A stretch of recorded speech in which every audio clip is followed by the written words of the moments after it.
Gadis ini pergi ke kamar mandi. Melepas bajunya, menggulungnya di lengannya, dan menabrak atap. Lalu naik, menggunakan koin. Membuka kotak listrik pesawat dan potong kabel listrik dengan ahli. Tangki oksigen jatuh, dan kabinnya sangat kacau.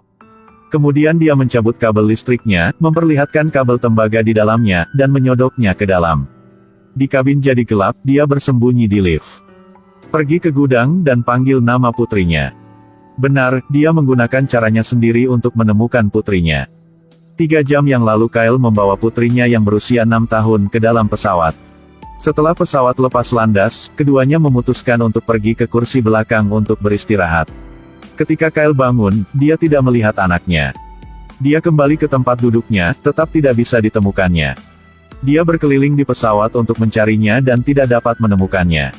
Penumpang di sekitar juga mengatakan bahwa mereka tidak melihat anaknya. Dia berbalik untuk melihat dan menemukan beruang mainan anaknya. Kyle panik karena putrinya selalu menolak untuk meninggalkan boneka ini. Seorang pramugari memainkan pengeras suara untuk menemukan anak yang hilang. Berita menyebar ke setiap sudut pesawat. Setelah 30 menit Kyle masih belum menerima kabarnya. Dia pergi ke pramugari dan dia memberitahu Clea bahwa namanya tidak dapat ditemukan dalam formulir pendaftaran tiket. Bahkan nama daftar penumpang pun tidak. Untuk membuktikan bahwa anaknya telah naik pesawat, Clea menunjukkan tiket pesawat. Tetapi 2 tiket pesawat, sekarang hanya ada 1.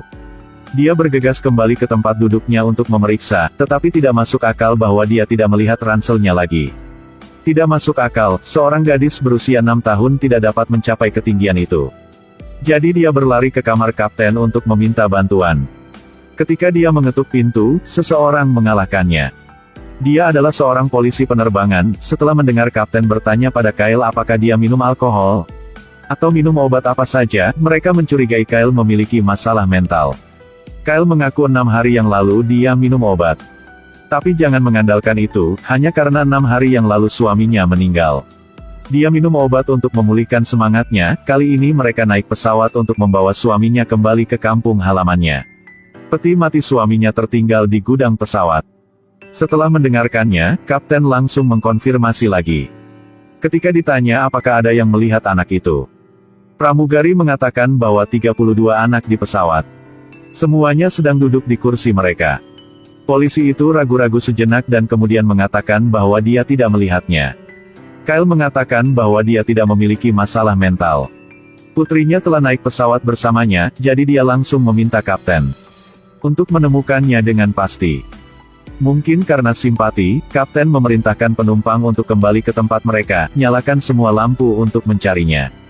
Pramugari pergi ke kompartemen peralatan, matanya sangat aneh. Polisi dan Kyle sedang menggeledah di kabin. Kyle tiba-tiba melihat seorang pria. Rupanya dia melihatnya di suatu tempat. Setelah bertanya beberapa saat, dia masih tidak ingat. Kyle ingin pergi ke depot kargo untuk memeriksanya. Dan ditolak oleh kapten karena itu privasi penumpang. Tidak dapat melakukannya karena psikopat. Mereka percaya putrinya tidak naik pesawat sama sekali. Sekarang Kyle mulai tegang. Dia sudah ingat, pria tadi adalah orang yang mengintip putrinya tadi malam. Dia berlari di depannya dan menuntut agar dia mengembalikan putrinya. Pria itu berkata aku tidak mengenalmu, dan mengeluarkan tagihan konsumsi. Untuk membuktikan dirinya, Kyle ingin menjadi gila.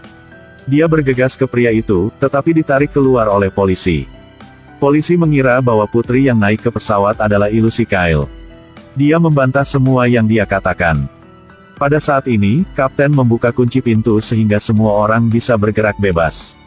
Dia pergi mencari kapten tetapi dia mengatakan putrinya sudah mati. Pramugari memberi kapten sertifikat kematian.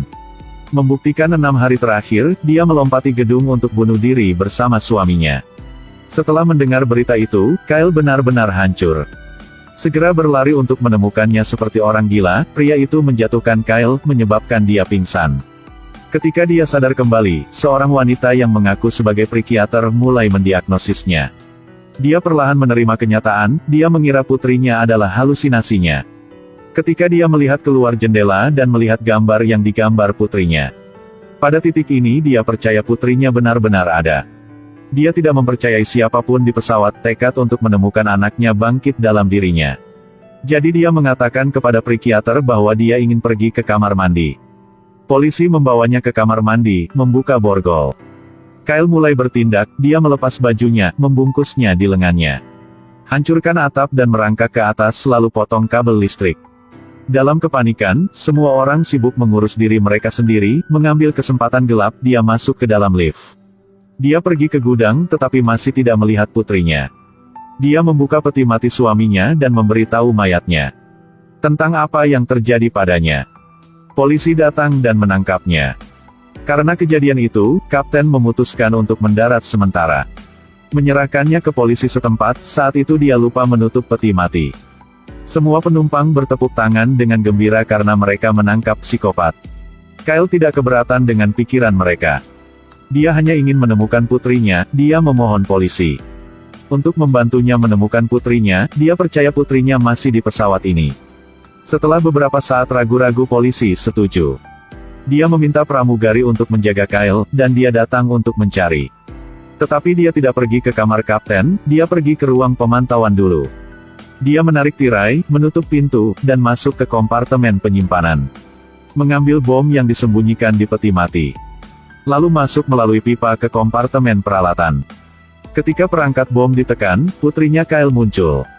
Ternyata polisi adalah pemimpin dari kejadian ini. Dia kemudian pergi mencari kapten. Katakan bahwa Kyle bermaksud untuk membajak pesawat dan menuduhnya menanam bom di peti mati. Karena pesawat tidak memindai peti mati. Kyle membunuh suaminya, dia berbohong bahwa Kyle juga punya rekan satu tim. Alat peledak di tangannya, dia berbohong bahwa Kyle tidak membahayakan siapapun. Ketika pesawat mendarat, semua orang bisa turun. Karena dia hanya butuh uang, dia menyarankan kapten untuk memberi Kyle $50 juta sesuai permintaannya. Transfer uang ke rekening yang ditentukan, jika tidak, bom akan meledak kapan saja. Kapten akhirnya menyetujui persyaratannya. Ketika polisi itu akan mendapatkan keinginannya, dia pergi ke kabin untuk mencari rekannya, yaitu pramugari itu. Bersemangat mengatakan bahwa rencana selanjutnya, ketika pesawat mendarat, dia akan membunuh Kyle. Dan meletakkan alat peledak improvisasi di tangannya, jadi mereka tidak hanya mendapatkan uang, tetapi juga punya alasan untuk menyalahkannya. Fakta bahwa mereka membunuh suami Kyle, tidak ada yang tahunya. Tidak lama, dia menerima telepon dari kapten. Uang sudah ditransfer, setelah pesawat mencapai tempat semua orang turun. Hanya polisi itu dan Kyle yang tersisa, dia berlari keluar. Untuk memanggil kapten, dia ingin mengkonfirmasi bahwa pesawat itu diblokir. Semuanya dan sampah belum dibawa. Karena dia ingin menemukan anaknya, kapten tertekan dan mengatakan kepadanya bahwa kamu telah menerima uangnya, maka jangan bertindak lagi. Melihat situasi yang kurang baik, polisi tersebut langsung turun dari pesawat. Kyle mengerti segalanya, tetapi dia tahu bahwa putrinya ada di tangannya jadi dia tidak bisa mengungkap kejahatannya. Dia memanggil polisi untuk berhenti. Ketika semua orang turun dari pesawat, dia mengambil kesempatan untuk membuat polisi itu pingsan. Dan dia mengambil alat peledak dari tangannya, dia mengerti desain pesawat sehingga dia melarikan diri darinya. Dia menemukan kompartemen persneling dan menemukan putrinya. Dia keluar dari tabung untuk keluar dari tempat berbahaya ini. Dia menekan tombol untuk meledakkan bom. Di akhir film, seorang ibu menggendong putrinya keluar dari api. Terima kasih telah menontonnya.